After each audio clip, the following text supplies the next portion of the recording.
So a common question I get from new life insurance agents, specifically final expense agents, is what is the automatic premium loan, or the APL, that's on a lot of these life insurance plans? So I'm going to answer that question pretty quickly. My name is David Duford, owner of Duford Insurance Group, where I teach agents and recruit them to sell things like final expense, Medicare, and annuities nationally, over the phone or face-to-face. So what exactly is the APL feature on a policy, and why and how should you handle the question of should you include this or not? Well, first of all, let's describe what the APL is. In a sense, what the automatic premium loan, that's the full name of APL, APL is for short, of course.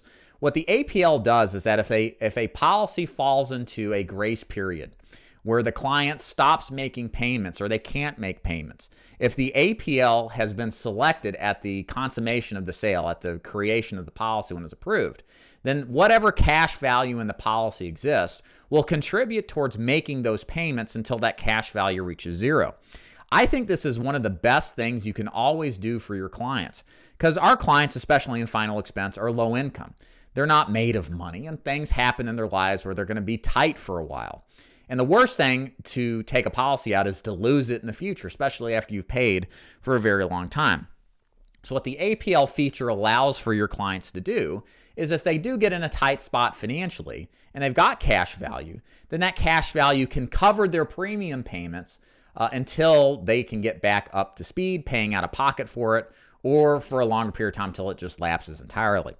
So, but the point is that this feature allows your clients to extend their valuable coverage, which they may not be able to qualify for. Remember, this could be several years after you sell the policy. Their health may have changed.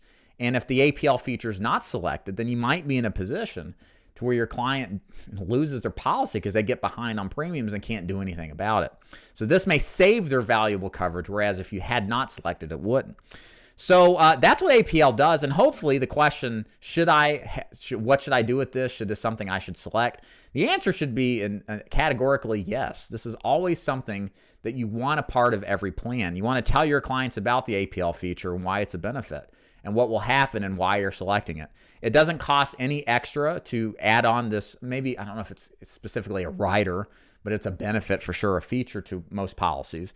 And it's something, because of that will be used, I would say, arguably more than most riders that are out there. And for our clientele, our final expense people who aren't making a lot of money, this is something that's extremely valuable. So I hope that clears up what APL is, why it's important, why you definitely should do it for all of your final expense policies. If you like this kind of training, I do lots of it if you haven't already subscribed, daily, in fact, on all sorts of topics related to final expense, insurance sales, etc. So I invite you to subscribe to this channel if you haven't already. If you got any comments, questions, please leave them below. I'm happy to address anybody's specific questions and help any way I can. My name is David Duford of Duford Insurance Group. Thanks for watching. See you.